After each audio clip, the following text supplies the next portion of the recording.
Hello everyone. आज की video में हम लोग इंडियन ज्योग्राफी का जो one of the most important chapter है, जिसको हम लोग फिजियोलॉजी या फिर फिजियोग्राफी या फिर इंडिया के फिजिकल फीचर्स के बारे में बात करते हैं। उस चैप्टर के जितने भी प्रीवियस ईयर क्वेश्चन आए हमारे 31 सालों के सिविल सर्विसेज के और कुछ सालों के जो यूपीएससी के द्वारा दूसरे एग्जाम कंडक्ट कराए जाते हैं, फॉर एग्जांपल सीएपीएफ, सीडीएस या फिर एनडीए वगैरह, जियो साइंटिस्ट के, उसके प्रीवियस ईयर क्वेश्चन को देखेंगे और समझेंगे कि ये हमसे क्या कहना चाह रहा है। एक बार अभी पढ़ाई की थोड़ी अप्रोच चेंज हो चुकी है हमारी। क्योंकि हम लोग पहले अभी सारे एग्ज़ाम को समझेंगे, सारे एग्ज़ाम के क्वेश्चंस को समझेंगे, वो हमसे क्या बोल रहा है उस चीज़ को सुनेंगे चुपचाप उसके पास बैठ के। और उसके बाद फिर हम लोग अपनी एजुकेशन को, अपनी लेक्चर को, अपनी क्लासेस को उस डायरेक्शन में ले जाएंगे। क्योंकि हम लोगों का फोकस केवल और केवल एग्ज़ाम निकालना है, ना कि नॉलेज ओरिएंटेड फिलोसफर बनना है। तो मैंने इसके साथ साथ, वीडियो के साथ साथ, एक ब्लैंक पेज भी रखा है। उस पेज का ये फ़ायदा होगा, फॉर एग्जांपल अगर हम लोग फिजियोग्राफी की बात करेंगे तो हमें ये पता है कि इंडिया की मेन फिजियोग्राफी जो है वो माउंटेन्स हो गए, या फिर ईस्टर्न घाट, वेस्टर्न घाट, रेड डेजर्ट वगैरह हो गए, प्लेन्स हो गए, आइलैंड हो गए, इनकी बात होगी। तो अब मैं यहाँ पर क्या करूँगा, फॉर एग्जाम्पल मैं जब क्वेश्चन एनालाइज करेंगे हम लोग साथ साथ मिलके, तो इधर फॉर एग्जाम्पल मान लो माउंटेन से कोई क्वेश्चन आया तो इस माउंटेन लिख के माउंटेन से रिलेटेड कौन कौन से एस्पेक्ट पूछे जा रहे हैं एग्जाम में। क्योंकि यार हमें कहीं से तो तैयारी शुरू करनी पड़ेगी। ऐसा थोड़ी ना है कि बस किताब उठाई और पढ़ना चालू कर दिया, हाँ ये भी पढ़ लो ये भी पढ़ लो। स्मार्ट स्टडी का यही मतलब होता है, प्रीवियस ईयर एनालाइज, जिसे रियल में क्या कहते हैं वो हम लोग साथ साथ मिलके करेंगे, क्योंकि ये कहीं पर है ही नहीं। प्रीवियस ईयर कैसे एनालाइज करे कैसे ना एनालाइज करे, वो तो आपकी कोग्निटिव एबिलिटी के ऊपर डिपेंड करता है, आपकी थिंकिंग एबिलिटी के ऊपर डिपेंड करता है कि आप उसको किस तरह से ले जाते हो। तो हम लोग क्या करेंगे, फॉर एग्जांपल माउंटेन लिख लिया हमने यहाँ पर। अब माउंटेन से रिलेटेड कौन कौन से एक्सपेक्ट से रिलेटेड एग्जाम में क्वेश्चन पूछे जा रहे हैं वो हम इधर रखे जाएंगे। अब जब हम सारे एक्सपेक्ट को देख लेंगे प्रीवियस ईयर एनालाइज करने के बाद, फिर बस जब लोग नोट्स बनाएंगे उन्हीं एस्पेक्ट्स को जोड़ेंगे, उन्हीं से हमारा सिलेक्शन हो जाएगा। बस हम भी खुश, आप भी खुश। ठीक है मेरे भाई। तो सबसे पहला सवाल जो है, ये मैं 31 सालों के इसलिए प्रीवियस ईयर करा रहा हूँ, ये सिविल सर्विसेज के पहले प्रीवियस ईयर हैं। 31 सालों के इसलिए करा रहा हूँ क्योंकि यार जब मेरे दिमाग में एक बात आई क्या, कि हमारे दो तरह के सब्जेक्ट होते हैं, कुछ स्टैटिक होते हैं, फॉर एग्जांपल हिस्ट्री हो गया या फिर ज्योग्राफी हो गया। अब मैं ज्योग्राफी में आईआर और इंटरनल सिक्योरिटी को नहीं जोड़ रहा हूँ, मैं ज्योग्राफी में ज्योग्राफी को जोड़ रहा हूँ। फॉर एग्जांपल ज्योग्राफी हो गया, हिस्ट्री हो गई, ये हमारे स्टैटिक सब्जेक्ट होते हैं। मतलब इसका क्या होता है, मतलब इसका ये होता है कि अगर एक बार हिस्ट्री लिखी जा चुकी तो वो लिखी जा चुकी है, वो चेंज थोड़ी ना होगी। हाँ, करंट अफेयर में आर्ट एंड कल्चर में कुछ रिलेटेड होगी, वो हम अभी उससे कंसर्न नहीं है हमारा। हमारा मेन कंसर्न ये है कि फॉर एग्जांपल हिस्ट्री हो गया, ज्योग्राफी हो गया, ये कैसे स्टैटिक मटेरियल है। मतलब इनके आप जितने ज़्यादा सवाल देख लोगे उतनी ज़्यादा प्रोबेबिलिटी है कि आपके उस सब्जेक्ट के ऊपर जो कवरेज है, कमांड है, वो अच्छी हो जाए। अब जो हमारे करंट ओरिएंटेड सब्जेक्ट है, फॉर एग्जांपल पॉलिटी हो गया, पॉलिटी में भी कुछ सेक्शन स्टैटिक होता है, लेकिन फॉर एग्जांपल पॉलिटी हो गया या फिर हमारे क्या कहते हैं इकोनॉमी हो गया, इसमें हम लोगों का मेन फोकस जो प्रीवियस ईयर का वो केवल 10 साल का होगा। क्यों? क्योंकि वही बात है, ये सब्जेक्ट करंट ओरिएंटेड है, यानी कि इनमें जो मोरल है सवाल आएंगे वो करंट अफेयर को ध्यान में रखते हुए आएंगे। और जो हिस्ट्री वगैरह होगी इसके जो सवाल आते हैं वो हमारे स्टैटिक होते हैं, हिस्ट्री में तो कुछ चेंज होगा नहीं। तो इसका मतलब जितने ज़्यादा आप सवाल कर लोगे उतनी ज़्यादा आपकी प्रोबेबिलिटी हो जाएगी। चलो मेरे भाई, सबसे पहला सवाल ये यूपीएससी से सिविल सर्विसेज के ही होंगे। जो दूसरे सवाल आएंगे दूसरे एग्जाम के द्वारा यूपीएससी जो कंडक्ट कराती है वो मैं आपको बता दूंगा। 2022 का सवाल है कि इधर पीक्स लिखी है हमारी, इधर माउंटेन्स लिखी हैं, और हमें करेक्ट मैच करना है। फॉर एग्जांपल नमचा बरवा के गढ़वाल माउंटेन में पड़ता है, या नंदा देवी को माउंट हिमालय में, या फिर नोकरेक जो पीक है वो हमारी सिक्किम हिमालय में पड़ती है। तो हम इसका आंसर नहीं बताएंगे। क्यों? क्योंकि आंसर के लिए अभी मैंने ऐसा सेगमेंट सोचा है कि पहले सेगमेंट में हम लोग प्रीवियस ईयर एनालाइज करेंगे, अच्छी तरह से उसको खोलेंगे खा लेंगे। अगली वीडियो में हम लोग उस चैप्टर को पढ़ेंगे, किस रिस्पेक्ट में, प्रीवियस ईयर के रिस्पेक्ट में, कि प्रीवियस ईयर क्या क्या पूछा जा चुका है। फिर तीसरी वीडियो जो आएगी उसी चैप्टर की, यानी कि एक चैप्टर की 3 वीडियो आया करेगी, एक वीडियो में केवल केवल प्रीवियस ईयर एनालाइज, उसमें कुछ सॉल्यूशन नहीं होगा, कुछ नहीं होगा। पहली बार आप वीडियो देख रहे हो, वेरी एंड गुड, यही चाहिए। दूसरी बार जो वही सेम वीडियो बनाऊंगा उसमें फिर मैं सारा कंसेप्ट बताऊंगा, और तीसरी जो उसी चैप्टर की वीडियो आएगी उसमें फिर इन प्रीवियस ईयर का सॉल्यूशन देखेंगे हम लोग, तो बड़ा मजा आएगा। चलो भैया, अब हमसे ये बोल दिया गया कि पीक्स हैं और माउंटेन्स हैं, ठीक है जी। इसका मतलब मेरे दिमाग में सबसे पहली चीज़ ये आई है कि सवाल जो हमारे यूपीएससी के आ रहे हैं माउंटेन से रिलेटेड, तो अब मैं एक कागज़ उठाऊंगा, ये कागज़ आप ले सकते हो, कोई डायरी ले सकते हो यार, ये केवल समझाने का तरीका है दोस्त। अब मैं इधर कागज़ उठाऊंगा और कागज़ पे यहाँ पे मैं माउंटेन लिख दूंगा। मैं बोलता भी जा रहा हूँ, अगर आपको कोई देखने में दिक्कत हो तो धीरे धीरे हर एक चीज़ अपडेट कर रहा हूँ। अब माउंटेन में हम लोगों ने क्या देखा, माउंटेन में हम लोगों ने ये देखा कि एक पीक, और पीक से रिलेटेड ऐसे आप एरो बना दो, पीक से रिलेटेड उसकी लोकेशन। यानी कि फॉर एग्जांपल नमचा बरवा की लोकेशन कहाँ है। अब इन्होंने ये सवाल पूछा कि नमचा बरवा गढ़वाल माउंटेन में है, तो अगर ये भी तो पूछ सकते थे कि नमचा बरवा जो गढ़वाल माउंटेन में है या फिर वो किस लोकेशन में, अरुणाचल प्रदेश में है नमचा बरवा या फिर जम्मू कश्मीर में नमचा बरवा है। अगर नमचा बरवा है तो फिर नंगा पर्वत भी होगा। क्यों? क्योंकि हमें एक बात पता है कि नमचा बरवा और नंगा पर्वत पे सिंटेक्शियल बैंड होता है रिवर्स का, इंडस का, ब्रह्मपुत्र का। बहरहाल वो अलग चीज़ है।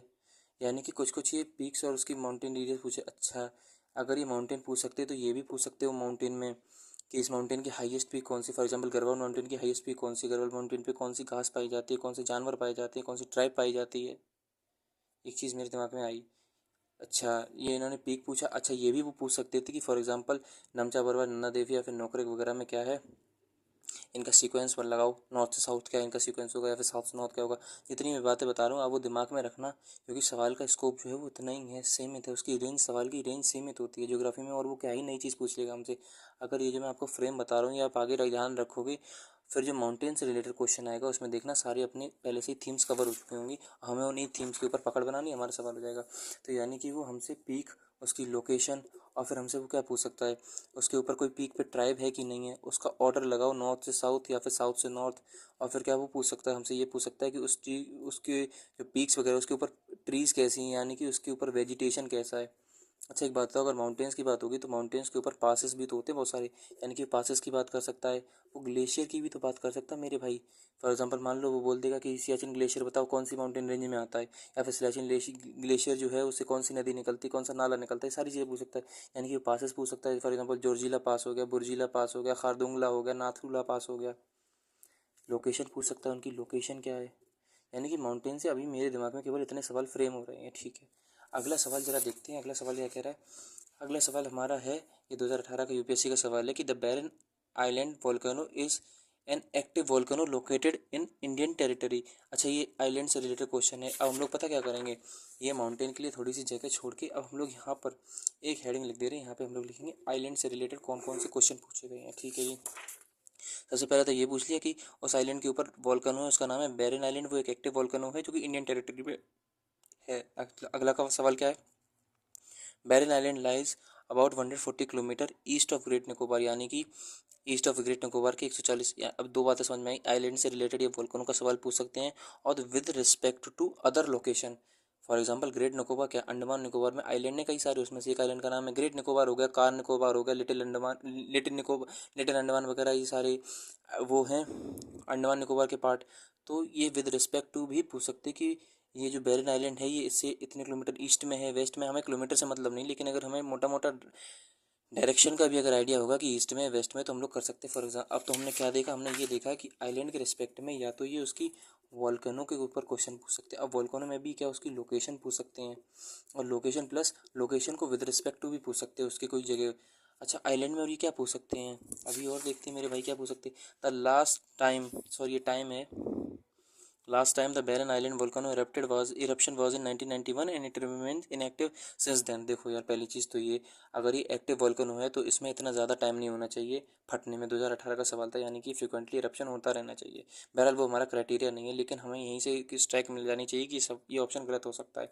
फिर भी हम लोग अगर आगे पढ़े तो ये उस टाइम पर न्यूज़ में था, उस टाइम पर ये फटा था, तो हमें इससे मतलब नहीं है। अच्छा, अब ज़रा हम कॉमन सेंस से अपने सवाल लगाएं। अब सवाल हो गया, ठीक है, इसका आंसर क्या होगा पता नहीं। जरा हम ये देखें कि आइलैंड सॉरी क्या सवाल पूछ सकता था, तो हम लोग सबसे पहले तो ये सवाल पूछ सकते हैं कि आइलैंड है कहाँ। For example bay of Bengal में है कि अरेबियन सी में। अच्छा, वो तो हम बता देंगे, कोई दिक्कत नहीं है। उसके अलावा वो ये पूछ सकता है कि वोल्केनो है, इसकी लोकेशन क्या है, विद रिस्पेक्ट टू क्या है। फॉर एग्जांपल मान लो 150 किलोमीटर ईस्ट बता रहा था ग्रेट निकोबार के। क्यों, अब ये जवाब सवाल इसलिए ज़रूरी हो जाता है क्योंकि हम लोगों को एक बात पता है क्या, कि ग्रेट निकोबार के ऊपर प्रोजेक्ट चल रहा है 75,000 करोड़ का, तो इस रिस्पेक्ट में पूछ सकता। अच्छा, वो वोल्केनो में और हमसे आइलैंड के बारे में ट्राइब से रिस्पेक्ट में पूछ सकता था क्वेश्चन कि यार ये बताओ ये जाति यहाँ मिलती है नहीं मिलती है, जाति की खासियत क्या है क्या नहीं है, उसका वेजिटेशन कैसा है। फॉर एग्जांपल अंडमान निकोबार के ऊपर कौन कौन से पेड़ पाए जाते हैं, कौन कौन से जानवर पाए जाते हैं, वहाँ पे स्पीशीज़ कौन सी है मेरे भाई, वहाँ पे ट्राइब्स कौन सी, वहाँ के लोग स्पीशीज़ क्या है, वहाँ की खासियत क्या है, वहाँ की क्या कहते हैं उसको, खासियत को हम लोग क्या बोलते हैं, उसका इंपॉर्टेंस आप एक तरह से मान सकते हो, उसका सिग्निफिकेंस क्या है, सिग्निफिकेंस क्या है। यानी कि इतनी चीज़ें तो अभी मेरे को समझ में आई हैं। जब हम लोग सवाल पढ़ते जाएंगे तो हम लोग यहाँ पे एस्पेक्ट जोड़ते जाएंगे, फिर जब हम लोग पढ़ेंगे तो इसी एस्पेक्ट से रिलेटेड हम लोग तैयारी रहेगी बस मेरे भाई। अगला सवाल हमसे बोल रहा है if you travel through Himalaya. अब हिमालय से फिर से, यानी कि अब हम जो पॉइंट लिखेंगे वो हिमालय में लिखेंगे। If you travel through Himalaya you are likely to see which of the following plant naturally grown. यानी कि प्लांट की बात हो रही है कि हिमालय में हम लोगों को ओक मिलेगा कि रोडेंड्रोन मिलेगा कि सैंडलवुड मिलेगा, अब इनमें से कौन सा सही है। तो अब देखो ये होता है प्रीवियस ईयर एनालाइज का झापा। केवल जब हमने माउंटेन देखा था तो माउंटेन में सीधी सीधी बात हो गई, माउंटेन में सारे माउंटेन कवर हो गए। कौन कौन से? हिमालयाज भी कवर हो गए, वेस्टर्न घाट भी कवर हो गई, ईस्टर्न घाट भी कवर हो गई, पूर्वांचल हिल भी कवर हो गई मेरे भाई। इसलिए मैंने यहाँ पे माउंटेन लिखा है, मैंने यहाँ पे स्पेसिफिकली हिमालय नहीं लिखा। आप कहोगे ग्लेशियर कैसे हो गए, तो यार वो भावनाओं को समझो। ग्लेशियर जो है वो हमारे हिमालयन रीजन में ही मिलते हैं, वेस्टर्न घाट ईस्टर्न घाट वगैरह में ग्लेशियर नहीं मिलते हैं। Sense of majority, sorry maturity में आपसे इतनी एक्सपेक्ट कर रहा हूँ। अब हमने जो पूछा है सवाल, हमसे पूछा कि ओक मिलता, सैंडलवुड मिलता, क्या नहीं मिलता, वो देखो हमने ट्रीज और वेजिटेशन पहले लिख लिया। यानी कि अच्छा प्रीवियस ईयर एनालाइज करना कुछ कुछ आ रहा है। अगर मैं होता कैंडिडेट और मैं इस तरह से पढ़ता कि मैं पहले से ही देख ले रहा हूँ कि जब मैं हिमालय या फिर माउंटेन के रिस्पेक्ट में देखूंगा तो मैं ट्री और वेजिटेशन भी देखूंगा। अभी हिमालय का इन्होंने सवाल पूछा, इन्होंने सवाल किसका पूछा? हिमालय का। मान लो ये 4 साल बाद घुमा के पूछ लें कि वेस्टर्न घाट में बताओ कौन कौन सा ट्री मिलता, तो हम लोग को लगेगा ये नया सवाल है। लेकिन भाई ये नया सवाल कहाँ है, उसने तो पहले से ही अपने सिम्टम्स दिखा दिए कि देखो भाई मैं हिमालय पहुंच गया हूँ, अगली बार मैं वेस्टर्न घाट पे पहुंच सकता हूँ, वेस्टर्न घाट के आपसे पेड़ पूछ सकता हूँ। अब मान लो पेड़ पूछे, कल को जानवर दे दे, कल को ट्रैप्स दे दे, कल को उसके passes they they. For example बताओ ये वेस्टर्न घाट में कौन कौन से पास हैं, इसका मतलब उसने हिंट दे दी है। अब जब हम लोग वेस्टर्न घाट या फिर ईस्टर्न घाट या फिर पूर्वांचल हिल वगैरह को देखेंगे, सेवन सिस्टर्स की हिल्स को देखेंगे, तो उसमें हम लोग उसकी ट्रीज उसके वेजिटेशन वगैरह को भी देख लेंगे। ठीक है मेरे भाई। अगला सवाल क्या कह रहा है? अगला सवाल ये कह रहा है कि with respect to reference to the Changpa community of India consider the following. अभी कोई ट्राइब है उसकी बात हो रही है कि they like mainly in the state of. अब वो कहाँ पे रहते हैं? उत्तराखंड की स्टेट में रहते हैं। दूसरा सवाल बोल रहा है दे रियर द पश्मीना गोट, वो पश्मीना गोट को यहाँ पे रहते हैं जिससे उन्हें वूल मिलती है। और तीसरा स्टेटमेंट ये है कि वो एसटी कैटेगरी में है। अब हमारे दिमाग में एक नई बात आई क्या, कि ट्राइब एक ऐसी स्पेसिफिक जगह है, इसको हम लोग ऐसा कर रहे हैं माउंटेन में भी रख रहे, आइलैंड में भी रख रहे, और ट्राइब की एक अलग कैटेगरी बना दे रहे, यानी कि एक कैटेगरी ट्राइब के नाम। अब ट्राइब से रिलेटेड ये पूछ सकते हैं कि वो एसटी कैटेगरी का है कि नहीं है, एसटी कैटेगरी उसकी है या फिर नहीं है, पहली चीज़। दूसरी चीज़ ये पूछ सकते हो उस ट्राइब की लाइवलीहुड क्या है, यानी कि वो कमाता धमाता कैसे है, उसकी क्या कोई स्पेशल कैरेक्टरिस्टिक्स है। अच्छा एक ये होता है दोस्त, अब स्पेलिंग वगैरह देखते रहना, मैं क्योंकि बोल भी रहा हूँ, देख भी रहा हूँ और लिख भी रहा हूँ, तो स्पेलिंग वगैरह की मुझे उम्मीद है कि आप छोड़ दोगे मुझे। और फिर सुन भी रहा हूँ, फिर ये भी देखने की रिकॉर्डिंग चल रही सही से नहीं चल रही, क्योंकि कभी कभी ऑटो कट हो जाती है रिकॉर्डिंग, तो ये भी समस्या है। चौथी बार वीडियो बना रहा हूँ, आधे घंटे की 4 बार बना चुका हूँ। चलो बहरहाल वो मेरी टेंशन है, आप सुनो। तो यार ये हो सकता है हमारा कि ट्राइब की कैटेगरी क्या है, वो लाइवलीहुड उसका क्या है, मतलब वो कमाने का जरिया उसका क्या है, क्या उसको कैटेगरी मिली है प्रोटेक्टेड, यानी कि फिफ्थ शेड्यूल सिक्स शेड्यूल से रिलेटेड है कि नहीं। अभी हमने यहाँ पे पॉलिटी लिंक कर दिया उससे। अच्छा ट्राइब से स्पेसिफिकली यूपीएससी जो है भैया वो वही सवाल पूछेगा जो उस टाइम पर करंट अफेयर में रहे हो, तो टेंशन लेने की ज़रूरत है नहीं, क्योंकि जो मैं बताऊंगा वो आपको करंट अफेयर में एडिट होकर बताऊंगा मैं। अगला अब मेरे को ये और बात समझ में आई है कि ट्राइब से, कि वो ट्राइब से रिलेटेड फॉर एग्जांपल पश्मीना गोट वगैरह जो बात हो गई ना, ऐसी कोई वो स्पेसिफिक पॉइंट दे देगा जो कि हम लोग इधर ही पूछ चुके हैं क्या, कि स्पेशल कैरेक्टरिस्टिक्स वगैरह है कि नहीं। फॉर एग्जांपल अभी पश्मीना गोट वाला इन्होंने सवाल पूछा था। अच्छा मेरे भाई, अब वो लोकेशन तो पूछेगा ही, लोकेशन तो पूछेगा ही ट्राइब की, कि ये ट्राइब को फॉर एग्जांपल पिछले वाले की पूछी थी कि उत्तराखंड में पाई जाती है कि नहीं पाई जाती, तो लोकेशन तो पूछेगा ही ट्राइब की कि ट्राइब कहाँ मिलती है वो। अगला सवाल मेरे भाई ये बोल रहा है कोरल रीफ से रिलेटेड, कि इंडिया में कोरल रीफ कहाँ मिलती है। ये एंड एन का मतलब है अंडमान निकोबार में कोरल रीफ मिलती है कि नहीं मिलती है, गल्फ ऑफ कच्छ में, गल्फ ऑफ मन्नार में, या फिर सुंदरबन में। अब मुझे 3 4 बातें समझ में आई क्या। एक तो चीज़ ये कि ये कोरल रीफ से सवाल पूछ रहे हैं। अच्छा कोरल रीफ वाला जो सवाल होगा वो मैं आइलैंड में ही जोड़ दे रहा हूँ क्या, कोरल रीफ। अब कोरल रीफ की बात होगी तो कोरल रीफ में क्या क्या हो सकता है, उसका कंजर्वेशन, कोरल रीफ का कंजर्वेशन हो रहा है कि नहीं हो रहा। मान लो कंजर्वेशन से रिलेटेड सरकार कोई नई पॉलिसी लेके आती तो हमारे एग्जाम से इंपॉर्टेंट हो गई। उस कोरल रीफ का डिग्रेडेशन क्यों हो रहा है, और क्या होता है कोरल रीफ का प्रेजेंट कहाँ कहाँ है, कोरल रीफ का लोकेशन कहाँ है, और कोरल रीफ का इंपॉर्टेंस क्या है, वो दे सकता है, हमें क्या पता यार। और कोरल रीफ से वो मैप बेस्ड क्वेश्चन बना सकता है। फॉर एग्जांपल पिछले क्वेश्चन में हमसे उसने क्या पूछ लिया, लोकेशन या फिर उसका प्रेजेंस पूछ लिया। चलो कोरल रीफ वाला हमारा एस्पेक्ट भी कवर हो गया। अगला वही देखो फिर से ट्राइब के ऊपर क्वेश्चन आ गया। इन्होंने बोला है कि ये लिम्बू ट्राइब है, ये सिक्किम पाई जाती है, खरवी ट्राइब है हिमाचल प्रदेश में पाई जाती है, और डोंगरिया कौन ट्राइब है, ये उड़ीसा में पाई जाती है, फिर बोंदा ट्राइब तमिलनाडु में पाई जाती है, कौन सी बात सही है। तो मेरे भैया जब हम लोग ट्राइब वाला एस्पेक्ट देख रहे थे तो हम लोगों ने पहले ही देख लिया था ट्राइब और उनकी लोकेशन, यानी कि ये सवाल हमारे के लिए नया नहीं है। अगर ये सवाल हमारे सामने एग्जाम में आता तो हम लोग देख के भड़बड़ाते नहीं कि ये इन्होंने क्या पूछ लिया। जो हम लोगों ने अपना मेंटल फ्रेम बनाया इस चैप्टर को लेके, वो ये सवाल हमारे मेंटल फ्रेम में बैठता है। इसका मतलब हम लोग नहीं सरप्राइज होंगे पेपर देखने के बाद कि इन्होंने क्या पूछ लिया हमसे। इसका मतलब सवाल जो होगा वो हमारा क्या होगा, पहुँच में होगा। और ये सवाल कब का है ज़रा देखा जाए तो ये सवाल जो है मेरे भाई, ये मैंने लिखा ही नहीं है कब का देखा है। कोई बात नहीं, ये 2014 का सवाल है तो 2015-16 के आसपास का होगा, 13 का। बहरहाल सवाल हमें आता है, अब क्या आंसर होगा वो बात की बात है, लेकिन हमें सवाल आता है। हम लोग देख के डरे नहीं कि हमसे क्या ही पूछ लिया। चलो भैया अगला ज़रा और देखते हैं सवाल। मज़ा आ रहा है तो मज़ा आ रहा है तो एक मिनट। अब अगला सवाल हमारा बोल रहा है कि if you travel in Himalayas, मैंने की माउंटेन वाली बात हो गई, ठीक है। यू सीधा फॉलोइंग, अब हमें जब लोग हिमालय, ये 2022 का 2012 का सवाल है यूपीएससी का। जब आप हिमालय जाओगे तो आपको किस किस चीज़ के नज़ारे मिलेंगे। डीप गॉर्जेस के मिलेंगे, यू टर्न रिवर कोर्स होगा, या फिर पैरेलल माउंटेन रेंज होंगी, या फिर स्टीप ग्रेडियंट कॉजिंग लैंडस्लाइडिंग होगी। सवाल का जवाब नहीं पता, लेकिन हमें ये बात पता चल गई क्या कि वो हिमालय से रिलेटेड कैरेक्टरिस्टिक्स पूछ रहा है। इस बात का मतलब क्या होगा, मतलब ये हो गया कि हिमालय की कैरेक्टरिस्टिक्स होती हैं। जब हम लोग चैप्टर देखेंगे तो उसमें कैरेक्टरिस्टिक होगा। फॉर एग्जांपल हिमालय एक यंग फोल्ड माउंटेन है, हिमालय में डीप गॉर्जेस का फॉर्म होगा, हिमालय में वाटरफॉल बनते हैं, रैपिड्स बनते हैं, और फिर हिमालय में मेंडरिंग होती है, ऑक्सफोर्ड लेक्स बनते हैं। मतलब कि हम लोग अगर हम पे माउंटेन्स की कैरेक्टरिस्टिक्स भी देखेंगे। अब कैरेक्टरिस्टिक्स का मतलब क्या हो गया, कैरेक्टरिस्टिक्स का मतलब ये हो गया कि फॉर एग्जांपल वहाँ पे डीप वैली बन रही है कि नहीं बन रही है, वहाँ पे गॉर्जेस बन रहे हैं कि नहीं बन रहे हैं, वहाँ पर वी शेप वैली बन रही है कि नहीं। अभी सब क्या होता है आराम से मैं बताऊँगा आपको। वहाँ पे रैपिड्स बन रहे हैं कि नहीं बन रहे हैं, वहाँ पे वो वाटरफॉल बन रहा है कि नहीं बन रहा है। ये सारी चीज़ें हम लोग देखेंगे। अच्छा मैं रिवर से रिलेटेड एस्पेक्ट नहीं देख रहा हूँ क्योंकि वो ड्रेनेज हमारा अलग एक टॉपिक है। तो ये हम लोगों ने देखा। अच्छा मैंने माउंटेन में क्यों लिखा, मैंने माउंटेन में इसलिए लिखा क्योंकि जब हम लोग mountain with respect to Western Ghat Eastern Ghat, सब लोगों में यही हम लोग का कॉमन ट्रेंड रहेगा कि आखिरकार समस्या क्या है। अगला भैया हमारा क्या बोल रहा है, फिर वही बात है कि इसमें से ये बताओ हिमालय का। अच्छा अगर हिमालय का आ गया तो इसमें ये और भी तो पूछ सकते थे। अरावली से रिलेटेड आपको कैरेक्टरिस्टिक देते थे, वेस्टर्न घाट से रिलेटेड अनामुराई हो गया, नीलगिरी हिल्स हो गया, बाबा बुदन हिल्स हो गया, सतपुरा हो गया, विंध्या हो गया, किसी से रिलेटेड कैरेक्टरिस्टिक दे देते और फिर आपसे बोलते रहते कि बताओ भैया ये चीज़ मिलती है कि नहीं मिलती। इसलिए मैंने यहाँ पर लिख रखा है क्या, कि माउंटेन में कैरेक्टरिस्टिक्स हमें बतानी है। अब माउंटेन हमारा कोई भी माउंटेन हो सकता है, घबराना नहीं है भैया। अगला अगला सवाल हमारा बोल रहा है कि if there were no Himalayas, और अब अगर हिमालय होता ही ना तो इंडिया के ऊपर क्या इम्पेक्ट पड़ता। तो हम लोग को ये सब ऑप्शन, ये हमारा यूपीएससी 2010 का सवाल है कि मोस्ट ऑफ द कंट्री में हम लोगों को सीवियर ठंड महसूस होती है, क्योंकि साइबेरिया से कोल्ड, साइबेरिया रशिया में जगह है, या कुछ वहाँ से ठंडी हवा आती और हम लोग को ठंडी हवा महसूस होती। पहली चीज़। दूसरी, इंडो गैंगेटिक प्लेन जो है वो इतनी एक्सटेंसिव, जो उसमें एल्यूवियल सॉइल है जो कि बहुत अच्छी है, वो होती नहीं। तीसरा क्या, पैटर्न ऑफ जो मानसून है वो बदल जाता। यानी कि हिमालय का यहाँ पे क्या पूछा जा रहा है, इन्होंने सिग्निफिकेंस पूछा है, और हमें हिमालय का सिग्निफिकेंस नहीं देखना, हमें माउंटेन्स का सिग्निफिकेंस देखना है।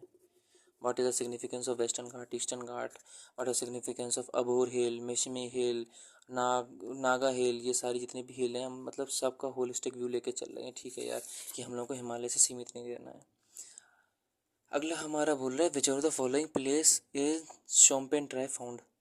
2009 का सवाल है। ट्राइब, लोकेशन, सवाल रेंज में। अब अच्छा लग रहा है भाई, जितने भी एस्पेक्ट थे वो हम कवर कर चुके हैं। जब हम लोग अब पढ़ेंगे तब मज़ा आएगा। अगला सवाल हमारा क्या बोल रहा है, where are Shevaroy hills located, यानी कि इन्होंने हिल और उसकी लोकेशन पूछी है, माउंटेन, पीक, लोकेशन। अगला सवाल पढ़ो, मज़ा आ रहा है। अब यहीं पे हम लोग को सीमित नहीं रह जाना है। अगर इन्होंने ऑप्शन में आंध्र प्रदेश पूछा तो हम लोग ये भी पता कर लेंगे कि आंध्र प्रदेश में कौन कौन सी हिल पाई जाती, कौन सी सबसे ऊंची, कौन सी सबसे छोटी, कर्नाटका में कौन सी रेंज है, तमिलनाडु में कौन सी रेंज है, या फिर केरला में।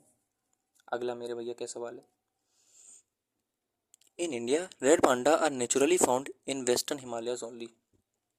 अब जब हम लोग माउंटेन की बात करेंगे तो माउंटेन में हम लोगों ने स्पीशीज़ देख रखी हैं, स्पीशीज़ नहीं लिखी हैं अगर मैंने, तो फिर मैं यहाँ पर स्पीशीज़ नाम की चीज़ लिख दे रहा हूँ कि स्पीशीज़ और उनकी लोकेशन और उनकी क्या खासियत है, उनका क्या इम्पोर्टेंस है, इम्पोर्टेंस या फिर उनका इम्पोर्टेंस भी लिख सकते हो, और unique feature.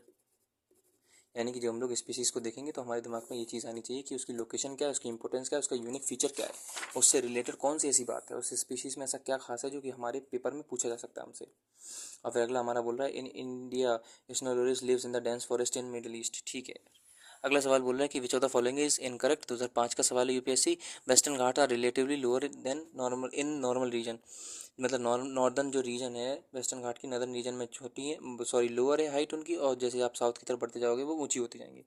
Anamudi is the highest peak of Western Ghat. Tapi river lies in the south of Satpura. और फिर Narmada and Tapi valleys are said to be old rift valley. अब माउंटेन से रिलेटेड 3-4 एस्पेक्ट मेरे दिमाग में आए। पहले इन्होंने ये पूछा कि हाईएस्ट पीक वगैरह क्या है, तो हम लोगों को पीक पे ध्यान देना है जो कि हम लोगों का पहले से पॉइंट कवर है। फिर हम लोगों को माउंटेन में उसके रिलेटेड रिवर और river with respect to ranges हमें देखनी है। फॉर एग्जांपल आपसे अगर कल को यही सवाल बोल दिया जाए, सवाल यही आ जाता है आपका यूपीएससी में कि ये बताओ भैया लद्दाख हो गई, कराकोरम हो गई, जास्कर हो गई, ये कौन कौन सी रेंजेस हैं, हमें पता है ये ट्रांस हिमालय की रेंजेस हैं, कराकोरम, लद्दाख, जास्कर या फिर कैलाश रेंज। अब ये बोल दिया जाए कि ये बताओ कोई एक नदी, फॉर एग्जांपल इंदस नदी है, वो कौन सी माउंटेन रेंज से होके जाती है। अब नदी और रेंज यानी कि हिमालयाज और ड्रेनेज यानी कि फिजियोग्राफी वाला चैप्टर और ड्रेनेज दोनों चैप्टर उन्होंने लिंक कर दिए। अब क्या होगा, अब ये हो जाएगा कि अप्रोच हमारी ये होगी कि जब अब हम लोगों को हिमालय में ये भी पता चल गया कि जब हम लोग कोई रेंज देखेंगे ना, फॉर एग्जांपल कोई रेंज हो गई हमारे माउंटेन की, फॉर एग्जांपल विंध्या हो गई या फिर नर्मदा रेंज हो गई या फिर सतपुड़ा रेंज हो गई, इस रेंज के नॉर्थ में साउथ में कौन सी नदी जा रही है, उस नदी की कोई खासियत है क्या, नहीं है। तो यानी कि हम लोग with respect to rivers with respect to range भी ये वाला भी एस्पेक्ट हमें देखना है। और फिर ये हाईएस्ट पीक वगैरह तो हमें पता ही है कि Narmada, Tapi, old drift valley, ठीक है, कोई खास नहीं है। अगला हमसे ये बोल दिया इन्होंने हिल्स का सीक्वेंस लगाओ नॉर्थ से साउथ। ये ऑप्शन है कि नल्लामलाई हिल्स या फिर नीलगिरी जवाड़ी अन्नामलाई या फिर अन्नामलाई जवाड़ी नीलगिरी। यानी कि सवाल ये भी बन सकता है कि माउंटेन्स का आप क्या लगाओ, सीक्वेंस लगाओ। यानी कि ये हमें नई बात पता चली क्या, कि हमें माउंटेन्स का सीक्वेंस भी वो दे सकता है। यानी कि माउंटेन से रिलेटेड मेरी यही एस्पेक्ट है। जब मैं माउंटेन्स को पढ़ूंगा तो अगर मैं माउंटेन्स के नोट्स में सारे एस्पेक्ट कवर है, well and good, we are in the game. अगला मेरे भाई पेपर खोला जाए। अगला सवाल जो है वो यूपीएससी 2016 का है कि फेमस प्लेस है उनकी location. For example Bodhgaya Baghelkhand में है, खजुराहो जो है वो बुंदेलखंड में है, और शिरडी विदर्भ में है, नासिक मालवा में है, या फिर तिरुपति रायलसीमा में है। अब हमसे ये पूछा गया कि इनमें से कौन सी बात सही है। यानी कि 2-3 इसमें एस्पेक्ट हमारे हैं कुछ क्या, कि जब हम लोग ये माउंटेन्स पढ़ेंगे तो इन माउंटेन्स में हम लोगों को एक और चीज़ देखनी है, इनका सिग्निफिकेंस कैसा, रिलीजियस। वो तो सिग्निफिकेंस में यार अंडरस्टूड बात है, सिग्निफिकेंस में ही अंदर साइलेंट से साइलेंटली छुपाए रिलीजन की। सिग्निफिकेंस का मतलब ही होता है कि उसका कोई रिलीजियस सिग्निफिकेंस है, इकोनॉमिक सिग्निफिकेंस है, पॉलिटिकल सिग्निफिकेंस है क्या उस जगह का, या फिर उस जगह का कोई स्ट्रेटेजिक सिग्निफिकेंस है। फॉर एग्जांपल मान लो अगर हमसे बोल दिया जाए एक्साई चीन, पॉलिटिकल सिग्निफिकेंस है, एक्साई चीन से रिलेटेड कोई चीज़ हमसे पूछ ली जाए, एक्साई चीज़ में फॉर एग्जांपल लेक हमारी मान लो क्या कहते हैं उसे, पेंगंगसू लेक है, उसकी लोकेशन क्या है, उसका स्ट्रेटेजिक सिग्निफिकेंस क्या है। अब ये तो मैंने क्वेश्चन ड्राइव किया है प्रीवियस ईयर एनालाइज करने की मेरे भाई। जो मुझे एक बात समझ में आई वो ये है कि अगर मैं एक बार फिर से वीडियो बना के प्रीवियस एनालाइज करूँ ना, तो जितने मैंने पॉइंट लिखे हैं वो मैं उसके अलावा ये पॉइंट तो लिखूंगा, साथ में और बहुत सारे पॉइंट लिखूंगा। क्यों? क्योंकि हम उसकी बातों को इंटरप्रिटेट कर रहे हैं। वो आपके ऊपर होता है कि आप कितना इंटरप्रिटेशन कर पा रहे हो अपनी बात का। जो सामने वाला, क्योंकि सामने वाला कुछ बोल नहीं रहा है, वो कह रहा है मैं खामोश हूँ, सच्चा प्यार है तो पहचान ले मैं क्या बोल रहा हूँ। तो वो खामोशी से केवल हमें सुन रहा है, वो हमसे बोल रहा है खामोशी से, और हम केवल उसकी बात को सुनना चाह रहे हैं कि वो हमसे क्या कहना चाह रहा है। तो बहरहाल वो माउंटेन्स क्या है भैया, यानी कि religious significance, economic significance, political significance, strategic significance, या फिर इसके अलावा कोई हमारा सोशल सिग्निफिकेंस है कि सोसाइटी को वो चीज़ इंपैक्ट कर रही है। सारे सिग्निफिकेंस से हम लोग पढ़ेंगे तो देखेंगे, मज़ा आया। अगला सवाल फिर देखो भाई, सेम सवाल 2016 में सवाल पूछा। यार इंपॉर्टेंट सवालों की मैंने तारीख ही नहीं लिखी है, हद है। 2016 में ये सवाल आया था। फिर ये एक और सवाल आया क्या कि श्रीशैलम ये रिलीज प्लेस है, इसकी लोकेशन क्या है, ओमकारेश्वर की लोकेशन क्या है, पुष्कर की लोकेशन क्या है। यानी कि वही सेम बात, सिग्निफिकेंस। अच्छा ये मोर और लेस यार आर्ट एंड कल्चर से था, क्योंकि उस टाइम पे आर्ट एंड कल्चर के क्वेश्चन जो थे, सॉरी वो आर्ट एंड कल्चर उस टाइम पे क्या कहते हैं करंट अफेयर में था, तो उन्होंने वो चीज़ को यानी कि किस किस को जोड़ा है। अब मज़े की बात ये है कि उन्होंने रिलीजियस प्लेस और उसकी प्लेट्यू और रिलीजियस प्लेस और हिल, मज़ा आया। यानी कि जब वो रिलीजन को जोड़ रहा है, माउंटेन को जोड़ रहा है, तो इसके साथ साथ वो एक और एस्पेक्ट को जोड़ रहा है क्या, कि वो किसी प्लेस को प्लेट्यू से भी जोड़ सकता है कि यहाँ पे कौन सा प्लेट्यू पड़ रहा है।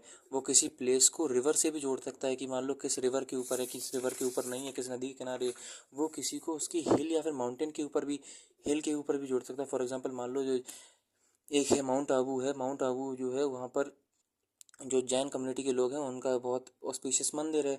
गुरु शिखर, अब एक बात बताओ, गुरु शिखर किस माउंटेन में आता है, किस स्टेट में आता है, किस नदी के किनारे है, वो यूपीएससी हमसे ये पूछ सकता है। ठीक है मेरे भाई, यानी कि हम लोग जब प्लेस देखेंगे, कोई भी प्लेस, किसी कैसा भी सिग्निफिकेंट प्लेस हम लोग देखेंगे, कैसा भी रिलीजियस वगैरह कैसा भी प्लेस हो, वो किसी प्लेट्यू पे आ रहा है क्या किसी माउंटेन के ऊपर आ रहा है, किसी हिल के ऊपर आ रहा है, उसके आसपास कोई नदी है, उसके आसपास कोई स्पीशीज़ पाई जाती है, उसके आसपास कोई ट्राइब है। ये सारी चीज़ों को, स्पीशीज़ हो गई, ट्राइब हो गई, ये सारी चीज़ों को हम लोग कवर करेंगे। अगला सवाल हमारा, मेरे भाई क्या बोल रहा है कि 10 डिग्री चैनल सेपरेट कैसे करती है अंडमान निकोबार को, निकोबार सुमात्रा को, या फिर मालदीव, और फिर क्या कहते हैं लक्षद्वीप को, या फिर सुमात्रा बाली को, सुमात्रा जावा को। इसका मतलब ये हो गया दोस्त कि जो हम लोग आइलैंड वाला एस्पेक्ट देख रहे हैं, तो आइलैंड वाले एस्पेक्ट में हम लोग को एक और बात ध्यान रखनी, क्या, ये जो चैनल की बात हो रही है, फॉर एग्जांपल 10 डिग्री का पूछा है, कल को 9 डिग्री का पूछ ले, 8 डिग्री का पूछ ले, 6 डिग्री का पूछ ले आपसे, तो आप लोगों को कन्फ्यूज़ नहीं होना है। सवाल ये भी पूछ सकता है कि चैनल ही क्या होता है, तो ये चैनल जो है ये प्रीवियस ईयर क्वेश्चन भी है कि व्हाट इज चैनल। अगले कंटिन्यू अगला सवाल। अभी हिल्स और रीजन पूछेगी, फॉर एग्जांपल कार्डमम हिल कौन सी रीजन में है, कोकन कोस्ट को ऑफ, अच्छा देखो, हिल यानी कि माउंटेन्स, और कोस्ट यानी कि कोस्टल प्लेन, यानी कि माउंटेन और कोस्टल प्लेन दोनों को उन्होंने जोड़ दिया। माउंटेन कोस्टल प्लेन को जोड़ सकते हैं, डेजर्ट और फिर क्या कहते हैं अरावलीज को जोड़ सकते हैं, वो क्योंकि अरावली न्यूज़ में इसलिए बार बार अरावली बोल रहा हूँ। या फिर वो हिमालय को और फिर रिवर्स को जोड़ सकते हैं, हिमालय प्लेन को जोड़ सकते हैं, हिमालय प्लेट्यू को जोड़ सकते हैं, जो माल्डा गैप होता है हमारा। यानी कि इंटरलिंकेज जो है वो हमें बहुत ज़रूरी याद रखनी है। क्या, तो उन्होंने क्या बोला, हिल और कोस्ट को उन्होंने जोड़ दिया है। यानी कि जब हम लोग माउंटेन्स को देखेंगे तो उसमें हमारी हिल या कोस्ट, यानी कि अब वो आइलैंड में भी तो पूछ सकते हैं कि फॉर एग्जांपल मान लो ऐसा अंडमान निकोबार के ऊपर कोई माउंटेन है, अंडमान की फेमस रिवर कौन कौन सी हैं, अंडमान में फेमस कोई प्लेस है, अंडमान निकोबार में कोई फेमस, अंडमान निकोबार मालदीव आपको जो लगना है वो, यानी कि कोई फेमस माउंटेन है, कोई फेमस रिवर है, कोई फेमस प्लेस है, कोई फेमस स्पीशीज़, वो तो हम देख ही चुके हैं। यानी कि वो इंटरलिंकेज की बात कर रहा है, यानी कि कोस्ट और वो हिल दोनों को जोड़ रहा है। क्योंकि हम लोग को एक बात पता है, क्या, ये कोस्ट और हिल का अगर मोर प्रिसाइसिवली देखा जाए तो मेरे हिसाब से वो ये कहना चाह रहा है कि वेस्टर्न घाट और ईस्टर्न घाट दोनों हमारे कोस्टल प्लेन और कोस्टल हिल दोनों हैं वेस्टर्न घाट ईस्टर्न पार्ट में। इधर हमारा वो कोस्ट वगैरह आ जाती है, कोरमंडल कोस्ट हो गया, फिर उत्कल कोस्ट हो गया, या फिर मालाबार कोस्ट वगैरह, जितनी भी हमारी कोस्ट होती हैं। यानी कि इधर कोस्ट भी है और कोस्ट के ऊपर माउंटेन भी है और कोस्ट के ऊपर बीचेस भी हैं। यानी कि इनडायरेक्टली वो हमसे बीच भी तो पूछ सकता है। फॉर एग्जांपल मान लो ये मरीन ड्राइव है, वो कहाँ पे पड़ती है, कौन सी कोस्ट में पड़ेगी, कोस्ट तो हम लोग बता देंगे। अगर उसमें उसने कोई और बात पूछ ली तो हम लोग वहाँ पे फंस सकते हैं। इसका मतलब हम लोग को ये एस्पेक्ट भी ध्यान रखना है। अगला हमारा सवाल ये बोल रहा है कि बायोस्फीयर रिजर्व, और वही बात है, अब इन्होंने रेंज और बायोस्फीयर रिवर को रिजर्व को जोड़ दिया। अच्छा, बायोस्फीयर रिजर्व हो गया, वाइल्ड लाइफ सेंचुरी हो गया, या फिर क्या कहते हैं नेचुरल पार्क वगैरह हो, इसकी अलग वीडियो बनाऊंगा, इसलिए मैं इस सवाल को यहाँ लूँगा नहीं। अब लो आ गया, Guru Shikhar is located in 2007 का सवाल। यानी कि क्या है, प्रीवियस ईयर है लेकिन हमें पहले से आता था। क्यों, क्योंकि देखो उन्होंने कोई सिग्निफिकेंस, रिलीजियस सिग्निफिकेंस चीज़ पूछी, और रिलीजियस सिग्निफिकेंस का उन्होंने सीधे सीधे उसका लोकेशन पूछ लिया। उसका लोकेशन ही क्या है, सिंपल सवाल। माउंटेन वाला जो था, हमने जो इंटरप्रेट किया था, माउंटेन वाले की रेंज में आया ये क्वेश्चन हमारा। अब कुछ हमारे यार, अब मैं अगली वीडियो बनाऊंगा क्योंकि आज की वीडियो बहुत लंबी हो चुकी है, उसमें हम लोग बचे हुए एनालाइज को देखेंगे, क्योंकि फिर यार लंबी वीडियो अपलोड करने में बहुत दिक्कत होती है। टिल देन, जय हिंद जय भारत।